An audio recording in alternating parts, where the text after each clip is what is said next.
Frieren Beyond Journey's End. This is a fantasy adventure show about a really old elf girl that started airing last year to massive amounts of fanfare, and immediately became one of the most highly regarded anime of recent memory.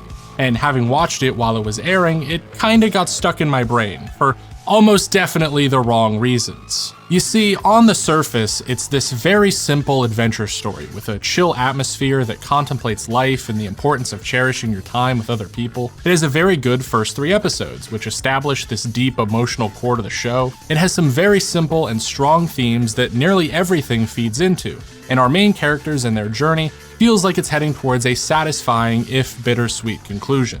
And yet, on the other hand, I couldn't help but feel like it's basically just a shonen action battle story with a fantasy twist. Our hero is the most powerful person in the world, who spends a significant portion of the show fighting bad guys and proving how badass and cool she is, instead of going on that chill Iyashikei adventure. With the first season even spending what feels like half its runtime on her just going through an elaborate Naruto-esque exam arc. To make it clear, I have problems with the show. I had them while it was airing, but I couldn't quite figure out where they were coming from, because I didn't want to dislike it. After all, it's highly praised and universally beloved and the #1 anime on my anime list by such an absurd amount that it might stay there forever.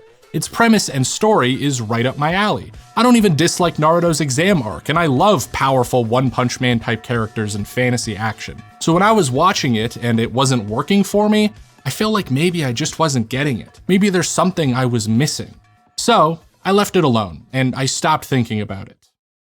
Up until about 9 months later, when I made a tweet about how the demons in the show are kinda weird, and people sent me death threats. So now I get to use the power of my YouTube channel to prove my point.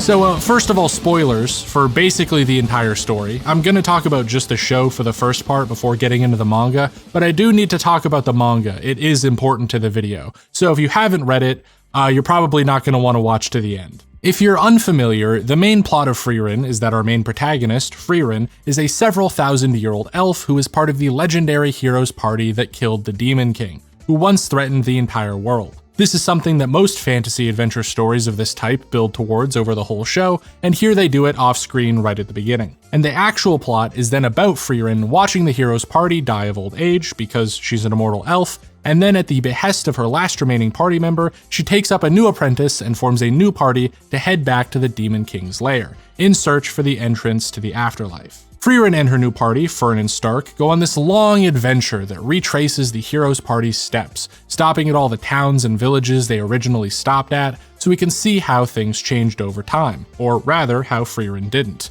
And through this journey beyond Journey's End, we get to see her and her new companions develop and grow, as this emotionless elf girl starts to value the people around her. But like I said, the actual real plot, the bulk of what we spend our time doing, is seeing Frieren and her party fight enemies. Mostly in this kind of episodic adventure format. We head off to a new location, find they have some problem, typically monster related. We then solve said problem by killing said monster and move on to the next location. We might slow down while the party is traveling and meet new characters and go on fun side quests, but that's usually in between these long arcs where they stop dead in their tracks to deal with some big threat. And the most popular thing for the party to fight in this show, by far, are demons. Leftovers from the Demon King's army who kind of roam the land and cause problems, and who Frieren just loves killing. Like, a lot. Like, maybe the most important thing about her besides being an elf is that she loves killing demons. Her tragic backstory is that demons destroyed her village and killed her people, so she's been specially trained to do magic to be able to kill them. And not only has she killed the most demons out of anyone in history, but she has become so famous for this that her nickname among demons is Frieren the Slayer,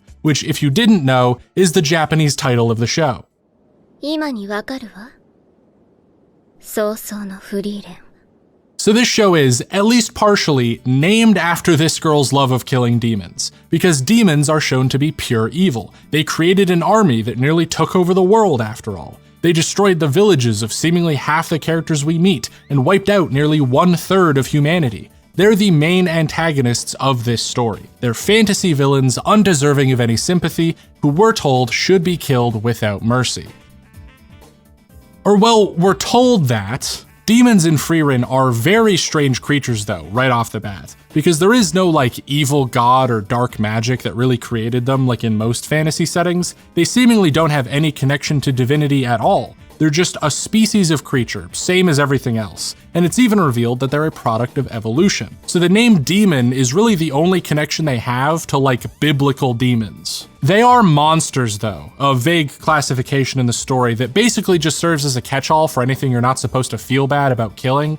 Dragons, mimics, big fucking wolf things, they're all monsters, which in the world of Frieren means they're evil, and they dissolve into mana upon death. It's this very video gamey way of basically telling the audience don't worry about it, and allows the author to paint the world in a clear black and white, as these monsters serve as the fodder enemies we fight week after week.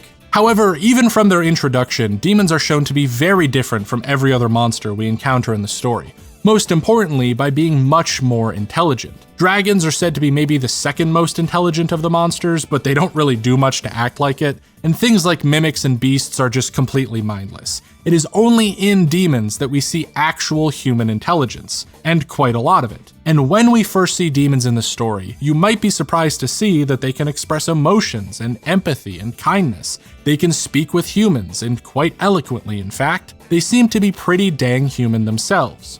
You know, if you talk to any demon on the street, you would most definitely be fooled into thinking they're a race of sentient being, not a monster. And many people are fooled, because it's a trick. The way demons are explained to work in Frieren is a lot like mimics. This creature that I mentioned they evolved from was apparently something that could replicate human voices and cry for help, getting people to lower their guard to go after it only to kill them. But demons evolved so much from that creature that they are now able to fully replicate humans. They look like humans, aside from the horns in their head, they can act like humans, even expressing complex emotions, and they can speak like humans and understand our language. But all in service of being able to kill us, all as part of a deception to lower our guard, as we're repeatedly told that demons are actually nothing more than wild beasts, savage monsters who will do anything to satiate their desire to kill. This description of demons as wild beasts is actually one that not only Frieren the character gives, but the demons agree with. I mean, in their introduction, one of them looks into the camera and says, "Yes, we are wild beasts. We just want to kill humans. Frieren is right about us." And their actions largely align with this, as in pretty much every subsequent encounter we have with them, they are lying or killing humans, usually resulting in Frieren stepping in to live up to her nickname. So the story makes it incredibly clear very early on and tells us over and over again that demons are evil. Monsters that kill and eat people without remorse. Any bit of emotion or empathy they might show is just a part of their deception. So if you see a demon on the street, you should kill them, because they're definitely going to kill you. Frieren actually wants to go so far as to eradicate them entirely. But the problem with this is that while the story is telling us they are mindless, immoral killing machines that warrant the protagonist wishing for their destruction, it often shows us something very different. And I'll just go over a few examples. The introduction to demons in the story begins with a group that is trying to make peace with the residents of a town that Frieren is visiting. Frieren actually sees them be welcomed into the town and moves to attack them before getting arrested, which is where we get the scene of her calling them wild beasts. And our introduction to the demon's trickery, which proves Frieren right, is when during the peace talks, one of the demons is threatened by someone over the death of their son, to which the demon responds by saying they too lost a father, which spares their life. Yet later, when it's just two demons alone together, one of them asks what a father even is, and they don't know. This is very clearly meant to be a reveal for the audience, an almost comically straightforward one, because again, immediately after this, the demon sits down and tells the audience that they only speak human language to hunt and kill. But at the same time, with that knowledge, this is a scene that completely baffles me, because why would the other demon even bother to ask this question? One, this means that demons seemingly don't have their own language and just use human speech to talk to each other, even when humans aren't around, which directly contradicts them telling us there's only one reason they speak like humans. Two, if language is just a tool used to deceive, and they already picked up what a father was based on context clues, well enough to be able to use it in a conversation, why would they care what it means? The word has already served its purpose. They've already figured out how to use it effectively. To inquire about it further means they have a willingness to understand human language beyond just deception and out of genuine curiosity, which also directly contradicts what the demon tells us. In that same chapter, actually, the big flashback we're given to drive the nail in the coffin that demons are evil begins with a kid demon who killed a child. The hero's party wants to spare the demon, despite Frieren saying to kill it, because the demon begs for its mother. But despite her wishes, they let it live, and after enough time passes that the town takes the demon in, it kills the mayor and offers his child as a replacement, which is a terrible offer, so they get obliterated. Once again, begging for their mother before dying. Frieren asks why it says this when demons don't understand the concept of families, and it replies, because it stops you from killing me. And again, this is a reveal for the audience. It's just laying it on thick that demons lie and kill, and that's it.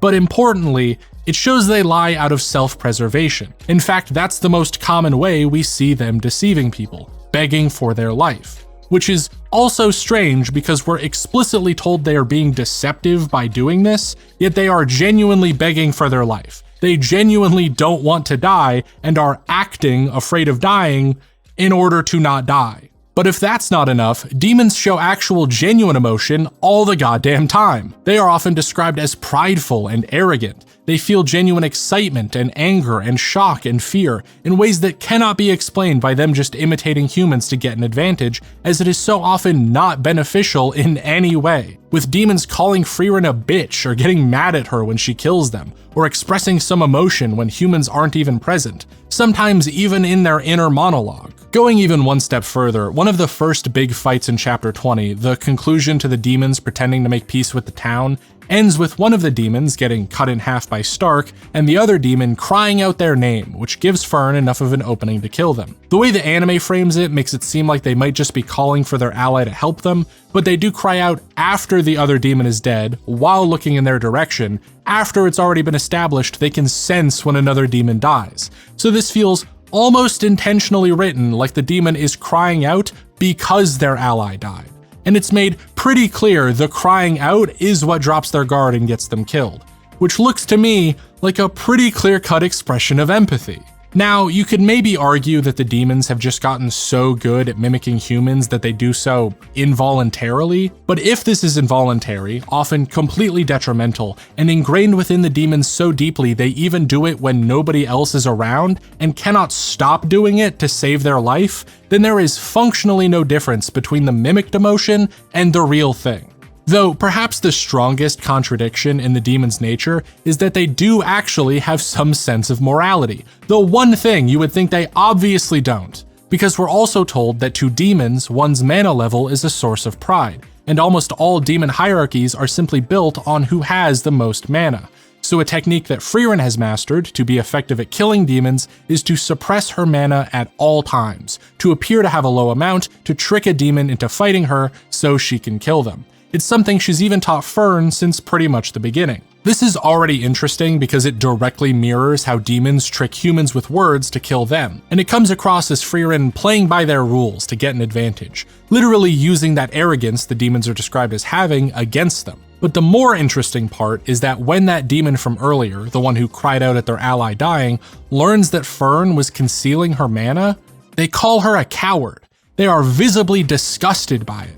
Because again, demons are proud of their mana and think concealing it is a lowly thing to do. So the demon's morality might not align with ours. They're still totally okay with killing after all, but they must have some sense of morality to believe concealing mana to trick them is wrong. There is no reason they would react this way if they didn't. A truly immoral being would not think there is such a thing as an action that is wrong. And there isn't even an explanation of this being part of their mimicry because it's something only demons care about. So right now, I'd like to take a tangent to discuss a different story that isn't Frieren, but it's one that Frieren very obviously takes a lot of inspiration from, because it's the story most fantasy series take inspiration from, because it's The Lord of the Rings. J.R.R. Tolkien's fantasy book series is fairly famous for having pretty definitive morality.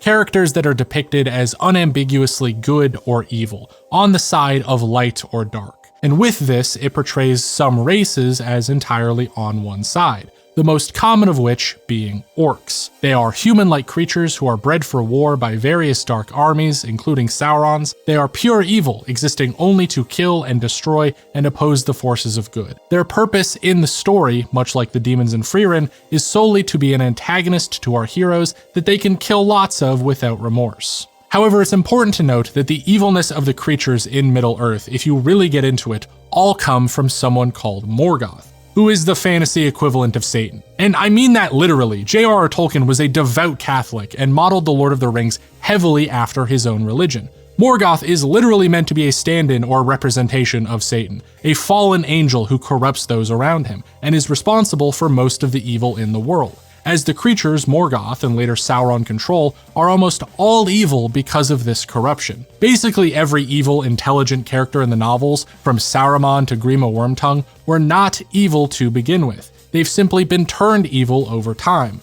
Some by choice, others through torture or pondering their orbs too long. Even the giant flaming demon Balrog that Gandalf fights is described as being a lesser angel that has simply been turned. Hell, Sauron himself was corrupted. The only creatures that are described as being totally 100% evil from birth are beings created by Morgoth, who we're told are evil because they don't have souls. This is something that also comes directly from Tolkien's Catholic theology, by the way, this idea that evil cannot make, only mock. Satan/Morgoth cannot create anything with a soul, because to be born with a soul means you're a blank slate, and blank slates are good by default, so only God/Eru has the power to make that. Satan/Morgoth can only corrupt those beings. To make something evil by default, they basically have to be a homunculus with no soul or sentience. So when we get to orcs, the most basic and simple and one of the oldest and most influential evil fantasy creatures, J.R.R. Tolkien encountered a problem. A moral dilemma, where in many of the stories they show up in, orcs are able to speak. They're able to make decisions, express emotions. Treebeard describes them as participating in orcish mischief. And I mean, they still kill and eat people, they still don't have any human morality, but they understand what morality is, and consider some actions to be right or wrong. So just on the basis of all that, they must be sentient. They must have a soul. And when the books treat them as unsympathetic monsters that are killed in the thousands, you can see where Tolkien had an issue. Because remember, all of the other evil creatures are corrupted and are thus given the chance to change. They have the choice to become good again, to fight this corruption. And many do. Several evil characters in the novels get redemption, and the ones who don't typically have some moment where they could repent but choose not to. And because of this, they're all shown at least some amount of mercy until they do something that proves they don't deserve it. Yet the orcs are never given this mercy, especially in the movies where they are just decapitated and bifurcated and mowed down without a second thought. They're never given the chance to change. They're never treated with any of the respect the other evil characters are. They're just fodder. The characters never even think of the possibility of them being redeemable. So this became something that really bothered Tolkien. He never explicitly commented on his feelings about it, but he did try very hard to find a possible solution for it, a way to justify the orcs acting and being treated like that, something you can especially see in his responses to letters that fans wrote to him about this subject. He even went out of his way to try and come up with alternate backstories for the orcs that would fix this, but always ran into the same dilemma. In one scenario, the orcs are descended from elves who were tortured and corrupted by Morgoth, but that means they have souls and shouldn't have been killed indiscriminately. In the original scenario, the orcs are created by Morgoth as imitations of elves, but in that case, they shouldn't really be intelligent because that requires sentience and a soul. The final solution Tolkien left us with in his notes before passing away was just to essentially canonize all of these different contradictory origins, give each of them in his different stories and explanations of the world, so that the true nature of the orcs was left mysterious and you wouldn't have to think about it. Though he did tend to prefer the idea that they were corrupted. To quote Tolkien directly, the origin of the orcs is a matter of debate. Some have called them the Melkorohini, the children of Melkor, who is Morgoth, by the way, they're the same person. But the wisers say nay, the slaves of Melkor, but not his children. For Melkor had no children. Melkor was impotent to produce any living thing, but skilled in the corruption of things that did not proceed from himself, if he could dominate them. But if he had indeed attempted to make creatures of his own in imitation or mockery of the incarnates, he would, like Aole, only have succeeded in producing puppets. His creatures would have acted only while the attention of his will was upon them, and they would have shown no reluctance to execute any command of his, even if it were to destroy themselves. But the orcs were not of this kind. They were certainly dominated by their master, but his dominion was by fear, and they were aware of this fear and hated him. They were indeed so corrupted that they were pitiless, and there was no cruelty or wickedness that they would not commit. But this was the corruption of independent wills, and they took pleasure in their deeds. They were capable of acting on their own, doing evil deeds unbidden for their own sport, or if Morgoth and his agents were far away, they might neglect his commands. But even before this wickedness of Morgoth was suspected, the wise in the Elder Days taught always that the orcs were not made by Melkor, and therefore were not in their origin evil. They might have become irredeemable, at least by elves and men, but they remained within the law. That is, that though of necessity, being the fingers of the hand of Morgoth, they must be fought with the utmost severity, they must not be dealt with in their own terms of cruelty and treachery. Captives must not be tormented, not even to discover information for the defense of the homes of elves and men. If any orcs surrendered and asked for mercy, they must be granted it, even at a cost. This was the teaching of the wise, though in the horror of the war, it was not always heeded.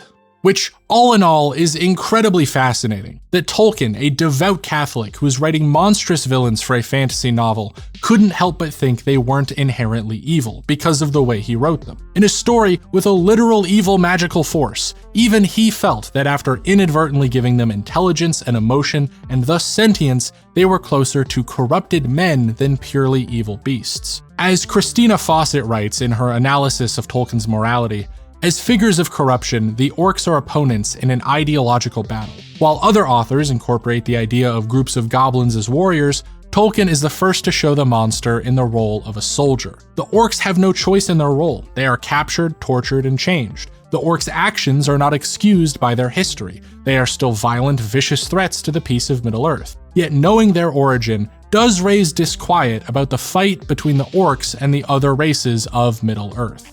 Going back to Frieren, it should be obvious from everything I've set up that we encounter the same dilemma that Tolkien did. If demons are pure evil, they shouldn't really be sentient, and if the demons are sentient, they shouldn't be pure evil. However, demons in Frieren are shown to be clearly sentient. They're easily more intelligent and inquisitive than even the orcs are. We've seen plenty of evidence of them showing emotion. You can make a strong argument that they express empathy too, and they have a clear-cut sense of morality. So if we handed Frieren to Tolkien and asked him to evaluate it, I strongly believe that he'd think the demons weren't worthy of mindlessly killing.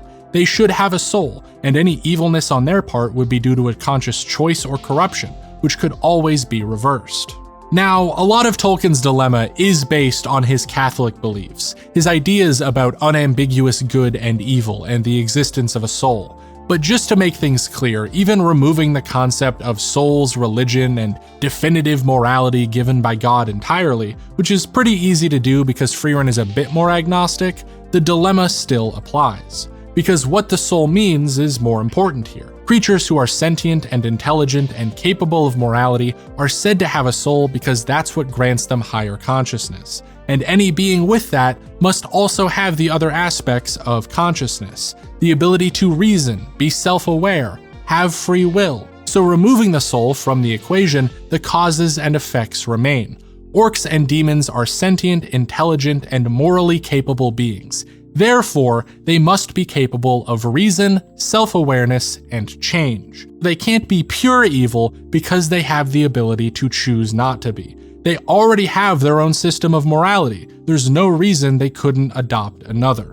Now, individual demons may still be evil, and many in the story are, but due to the nature of the dilemma, it shouldn't be the entire race by default. The demons that committed atrocities and participated in a violent war are not excused by the knowledge that they may have the ability to become good. The demons killed throughout the show are almost always instigators to conflict, after all. But it does raise disquiet about Frieren's intent to eradicate them. Anyway, it's time for manga spoilers.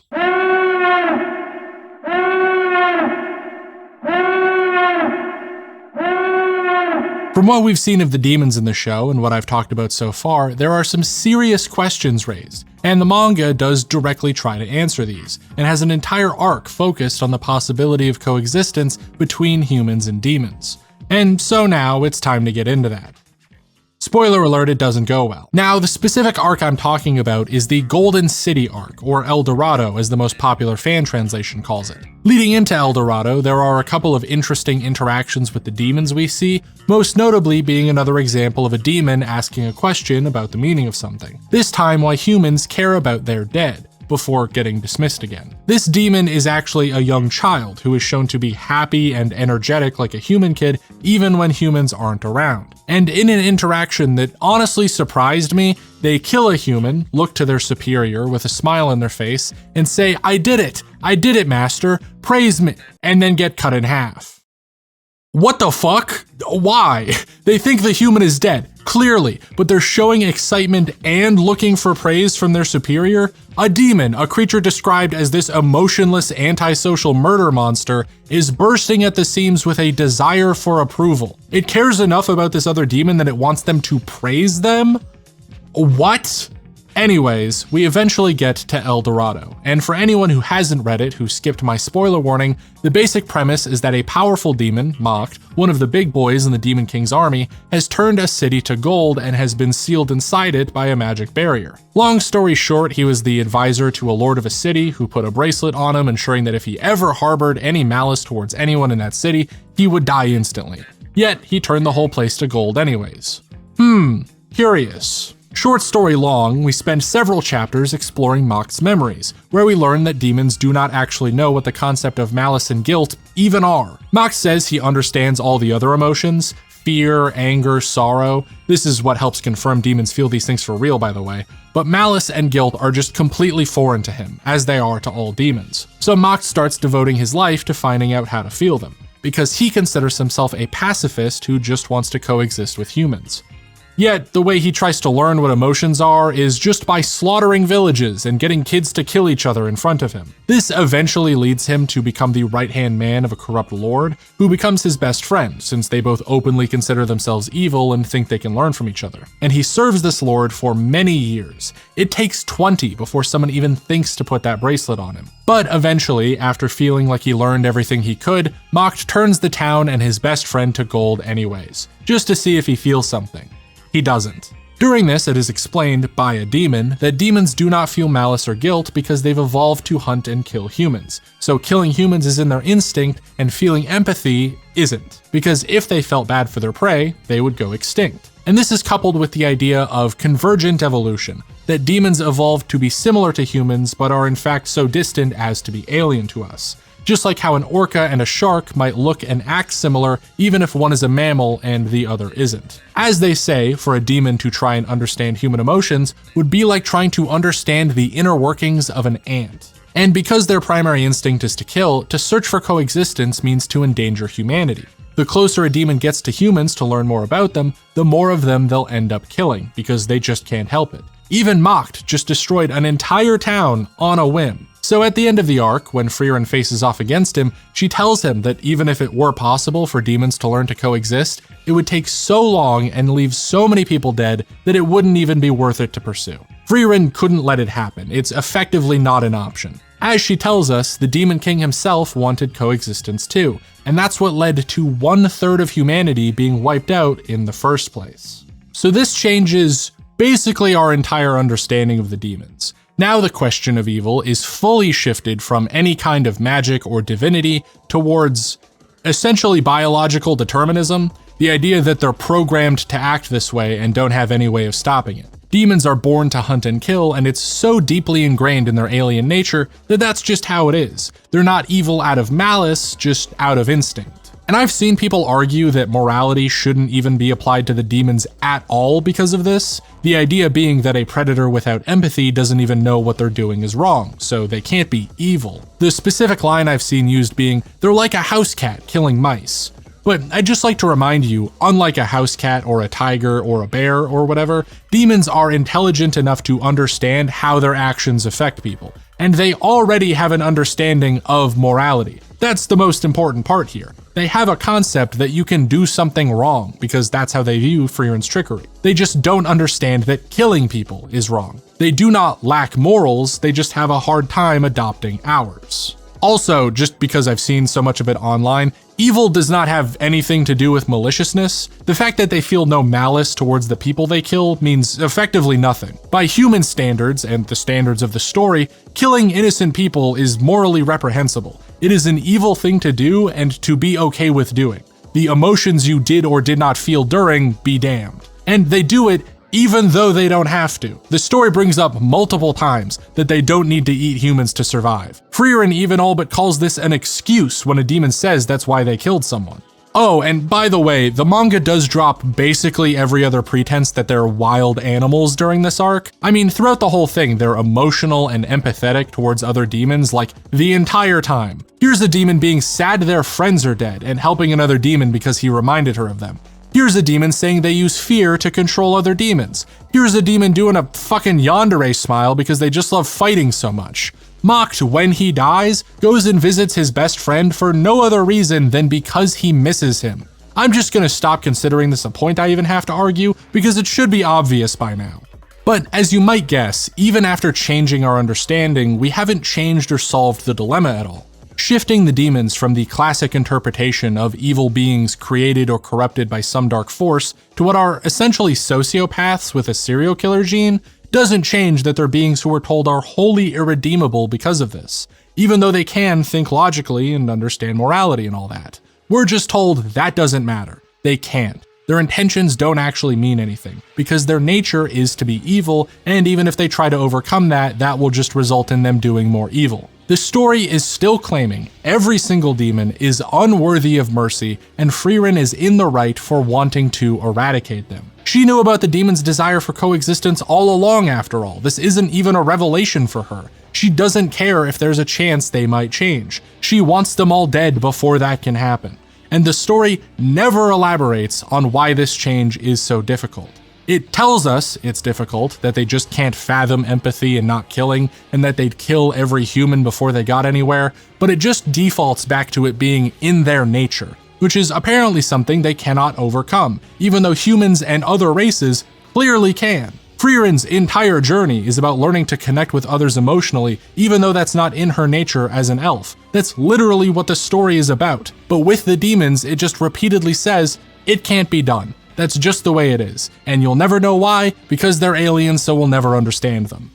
And the strangest part of it all is that this is happening while one of the most prominent themes throughout this arc, the one that Frieren herself faces, is the idea that nothing is impossible. It's a theme that exists throughout the story, but here they specifically focus on it. We see Frieren give up several times because she thinks something can't be done, and we see someone alongside her keep trying anyways, and through their efforts they convince Frieren that it's possible, so she does it. Nothing is impossible in this world, says the manga, while having a character find it impossible to overcome their nature, while Frieren says it is impossible for demons and humans to coexist without bloodshed, and while the story tells us it is impossible to understand the inner workings of the demons. So by now, I hope you can understand the part of Frieren that has been stuck in my mind ever since I first watched it. By adopting the tropes of Tolkien's fantasy, the story also adopts his moral dilemma surrounding the villains, and it does seem very interested in exploring this. It goes into great detail trying to understand the demons, what makes them different, what makes them evil, but in its attempts to further explain everything, it just loops back around to the same simple answer it was trying to get away from. They're evil because they're demons. By being a demon, you are evil. Not because demons are corrupted by some magical force that makes them be that way, like in most fiction, but because they are controlled by some biological force that makes them be that way, which doesn't change anything. This, to me, makes the demons fundamentally no different than the orcs. Creatures the author wants to be pure evil because their role in the story is to antagonize and be killed, but creatures the author has accidentally given all of the components necessary to not be evil, which they have no real explanation for. So, in order to curb any hint of a dilemma, they give us an answer that can be best summarized as "don't worry about it." Like, if we take a character like Ubel, someone shown in the story to be fine with killing pretty much anyone, who has killed a lot and doesn't feel bad about it, who explicitly uses charisma in combat to get an advantage, and we compared her to a demon who did pretty much all of the same stuff she did, can you think of any reason given by the story why Ubel would deserve mercy and be allowed to live, and the demon would not, that does not boil down to because they're a demon? People call Frieren's handling of the demons a sort of subversion of a subversion, taking the idea that many pieces of media take the evil fantasy race from Tolkien and do actually try to redeem them. So Frieren not redeeming them is subverting that. But the idea of subversion is that it should add an interesting element to explore, or take some idea and build on it in a way you weren't expecting. Yet Frieren's demons are doing the exact opposite. They are stripping away interesting ideas to revert them back to their simpler form. The show's most interesting exploration of the demons, I would argue, is the El Dorado arc, which is entirely focused on their inner workings, yet results in the same conclusion we had going into it. It asks a lot of interesting questions just to give answers we already knew. It wants its villains to be more compelling than Tolkien's orcs, while still having them be fundamentally the same at their very core. And this might be presumptuous of me to say, but a lot of my problems I have with Frieren are based on this same situation. The story taking a very simple idea, typically a trope from an earlier work like Tolkien's, and dressing it up as if it's going to be more complex, only for it not to be. Frieren is often praised for having better world building and setup than the typical fantasy isekai people hate so much, yet from the Tolkien races to the demon villains to the magic association, it uses all of the same tropes to build its world. Frieren is even an overpowered and rather simple main character, like many anime are criticized for having, further made less interesting by virtue of the story continually proving her right about everything, especially regarding the demons. The story is also praised for not focusing on combat as much as your typical shonen battle formula, and for having an interesting use of magic. And yet, not only is it very combat-oriented, with an unironic Chunin exam battle royale and a straight-up assassination plot taking up a bulk of the story, but the combat, more often than not, devolves into something very similar to a shonen battle anime, just with magic as a substitute for a power system, spells substituting unique abilities. The very structure of the show is set up to be a subversion of your typical adventure story, taking place after the journey is already done. Yet the entire plot is still a major quest to reach the Demon King's castle that plays out and ramps up exactly like a traditional story would if they were on their way to defeat the Demon King. Traveling to dangerous lands and defeating stronger and stronger enemies and taking time to stop major threats. It's not a journey beyond Journey's End, it's just another journey. Like I said in the beginning, I don't want to dislike Frieren. I think all of its ideas are right up my alley. Lord of the Rings is one of my favorite stories after all, but I think there's a big difference between The Lord of the Rings being a simple and straightforward story and not trying to be anything more than that, and Frieren wanting to do something different and interesting, but ultimately just wrapping back around to being simple and straightforward. Yet even still, after all of this, I have this inkling in the back of my mind hoping that something is going to change. There are just so many direct contradictions the story has with itself that I can't imagine it isn't aware of them. A demon telling us they only use language to kill, with language. A character learning nothing is impossible, then telling us something is impossible. I want to believe that this is heading somewhere. Maybe because all of the demon biology lessons we're given come from the Demon King, who is obviously trying to understand why they are the way that they are. Not an entirely reliable source of info. Plus, and this is getting into a whole other arc, the Demon King basically had this right-hand man who could see the future, which is confirmed to be accurate. So this implies he definitely knew he was going to die, and it was somehow part of his plan, which is almost definitely going to come up later. In fact, the story not showing the Demon King at all is pretty convincing evidence that there's going to be a massive reveal about him that's going to shake things up. But it might not. The story might just keep on the path that it is clearly already treading. In fact, to say the demons weren't evil this late into the game would be difficult. Our main character is literally the Slayer. The story has been so complicit in this eradication of the demons that it would seriously color our perception of it if they changed that. They might still figure out some way to coexist with the demons in the future, but it would be a clusterfuck to change the past. So I understand that the story isn't over. This is the most recent chapter as of this recording. It could go in any direction after the video gets uploaded. But for the sake of the video, I'm going to assume the morality of the demons isn't questioned any further. I hope it is. I hope I'm proven wrong from this point out and the video ages like milk or whatever, but I'm going to treat the story as if this is all the information we're going to get. The demons are evil, that's what the story is saying, because that's the context in which I want to get into this final part.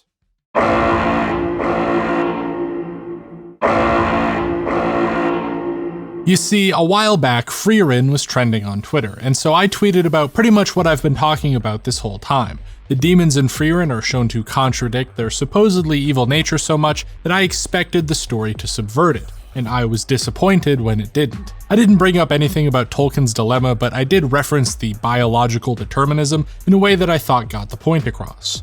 And the reaction to this was intense. I've been the center of a couple of bad Twitter moments. I've had several viral tweets made specifically to try and dunk on me. I'm unlucky enough to have several accounts that just obsessively post about everything I do. I don't really talk about it because it doesn't bother me, but I thought it was especially funny that this reaction to criticism about an anime promoting the value of friendship had people calling me more slurs than I've ever seen. Now, unfortunately, a lot of this comes from the discourse being poisoned. A while back, Starship Troopers, a similar story about mankind fighting alien bugs that are said to be evil on the story surface but shown to be more complex than that, was trending on Twitter. And some very enlightened individuals decided to turn this into a political compass test, drawing a line in the sand and saying if you empathize with the bugs, you're on this side, if you want to kill them, you're on this side, which then expanded to any discussion of the morality of different races and creatures in media. And this makes sense. A lot of especially extreme ideologies already promote the eradication of groups you consider morally lesser than you outside of fiction. So if you believe in one of those ideologies,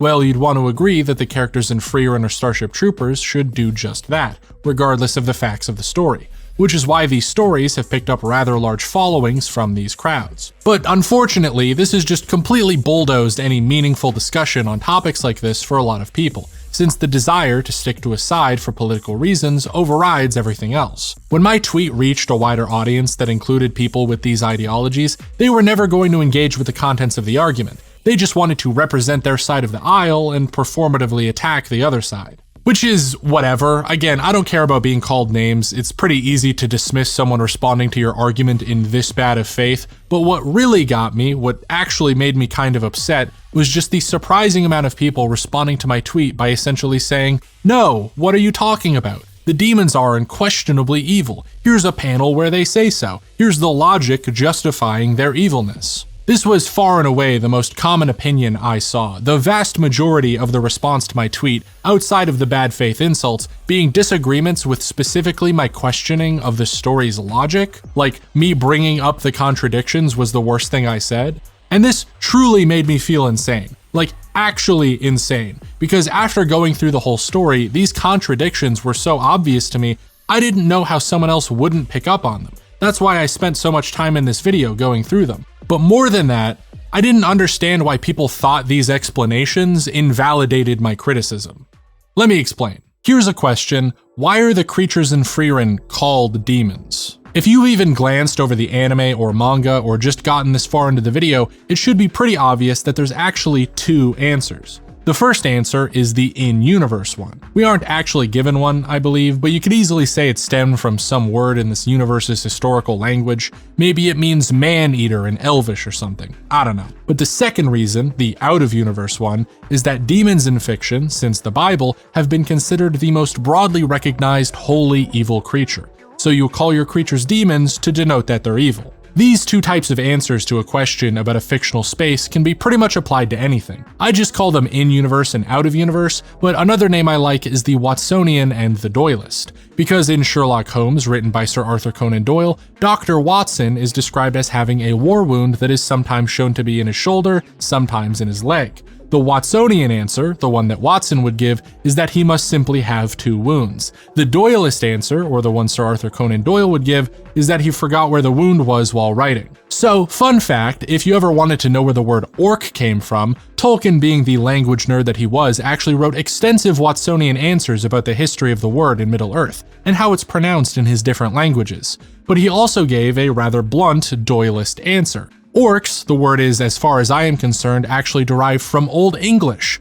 orc meaning demon, but only because of its phonetic suitability. Now, there's a bunch more terms and study around these, but really all you need to know is that for every question that comes up in a story, there's those two explanations. And which one of these is appropriate can largely depend on the type of question. Why a character made a stupid decision might be entirely explained by them having an impulsive personality, whereas why another character was killed off might be explained by the actor moving on to another project. But the key point here is explained. In-universe or out-of-universe explanations on their own do very little to actually defend the work from criticism. An actor moving on to another project doesn't make the character's death any more satisfying or coherent in the story. A character making a stupid decision because they were emotional doesn't make the stupid decision any less stupid. Explanations can only serve to smooth out the consistency of the world, but criticism often extends far beyond that. And this is especially important to keep in mind when the criticism made is of some meta element of the text, and the response is to use the text to defend it. Because the Doylist has power over the Watsonian, but the Watsonian has little power over the Doylist. The author is in complete control of this world and can override it in any way they want. It's not real. So they may choose to make decisions that best suit the pre-existing logic of the universe, but ultimately, they can make the logic of the universe anything they please at any time. And if you've ever heard of what a retcon is, you've seen a common example of the many ways an author can bend that logic to fit their will. Getting back on topic, something you have to understand is that Tolkien's dilemma wasn't one of internal consistency, that the orcs weren't 100% following the logic of his world. He had complete control over that, after all. He could just change the way the world works. Morgoth is just able to create creatures with souls who are irredeemably evil. Boom, solved. No, his dilemma stemmed from asking why he would write a universe with that logic in the first place. That's why even his multiple different backstories didn't fix anything. His potential changes always clashed with his real-life religious views, his real-life morality. And so, they clashed with the themes of his story being about overcoming evil and the possibility of redemption. My criticisms of Frieren flow in this same way. I've focused on the contradictions of the text as obvious points of contention, places where the story tells us one thing and shows another. That's easy. But my core issue with the demons being irredeemably evil is larger than the consistency of the story's logic, because the morality, themes, and ideals of a story exist outside of that. You can smooth out the logic of the world as much as you want, explain why the demons are the way that they are as definitively as you can, but doing so does not change or justify what a world created to be like that is promoting. What its logic is telling the audience it values, or if a story with that logic is even good in the first place. The story of Frieren is ultimately one about empathy and learning to appreciate and understand others, especially those you might consider lesser, most prominently shown through Frieren's greater power and lifespan than all of the other characters she grows fond of. And yet, through its own logic, the story proudly says that some beings are just wholly undeserving of empathy entirely, not for any specific actions they might take, but just on the basis of their existence. They are, in fact, lesser. Frieren's journey is one about seeing how others around her benefit her life and have their own complete and complex experiences that are just as valuable as her own.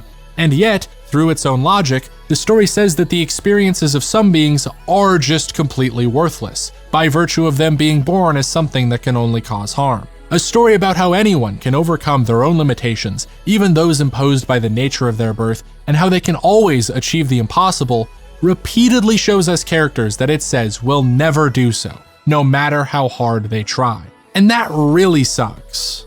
Now, and you might honestly just choose not to believe me, but despite the confrontational nature of a video like this, I don't really have any problem with people disagreeing with me about my criticisms of Frieren and the demons. I understand that I have a very controversial opinion here, and I by no means consider my position to be unassailable. But what I do have a problem with, and what honestly makes me more than a little mad, is people trying to dismiss my criticism solely by repeating the logic of the thing I'm criticizing. The values promoted by the logic of the narrative can still fundamentally be at odds with the values the narrative itself is trying to promote, even in a perfectly consistent world. Because unlike real life, a story's logic is just created by an author. It isn't absolute. And showing me a panel where the characters explain that this is how the world works does nothing to address that. So, as it stands, the way demons in Frieren are handled is very strange. And I think a lot of my issues with the show can be tied into my issue with the demons. because ultimately, I think they stem from the same place. I also think exploring this dilemma I've talked about serves a very important lesson about how to write and engage with morality. And I think a lot of people should take it as a lesson on how to engage with criticism, because in both cases, there's a lot of danger in relying on the ideas of others. Thanks for watching.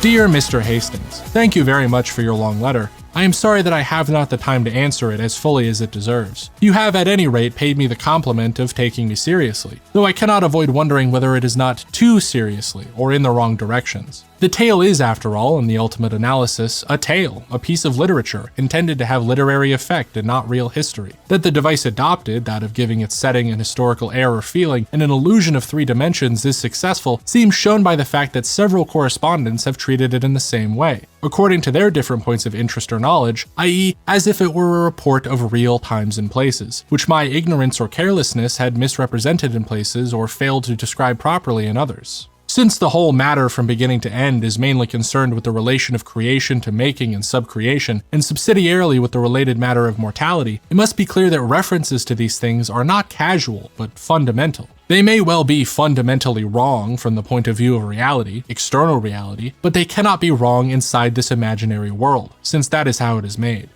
Are there any bounds to a writer's job except those imposed by his own finiteness? No bounds, but the laws of contradiction, I should think. But of course, humility and an awareness of peril is required. A writer may intend to do good according to his lights, as I hope I am, and yet not produce good, owing to error and stupidity. Of course, I may be in error at some or all points. My truths may not be true, or they may be distorted, and the mirror I have made may be dim and cracked. Great harm can be done, of course, by this potent mode of myth, especially willfully. I am comforted by the fact that some, more pious and learned than I, have found nothing harmful in this tale or its feignings as myth. To conclude, I might say that in my myth I have used subcreation in a special way to make visible and physical the effects of sin or misused free will by men. Free will is derivative and is only operative within provided circumstances. But in order that it may exist, it is necessary that the author should guarantee it, whatever betides. If gods, highest created beings, fell, as the Diabolus Morgoth did, and started making things for himself to be their lord, these would then be, even if Morgoth broke the supreme ban against making other rational creatures like elves or men. They would at least be physical realities in the physical world, however evil they might prove, even mocking the children of God. They would be Morgoth's greatest sins, abuses of his highest privilege, and would be creatures begotten of sin and naturally bad.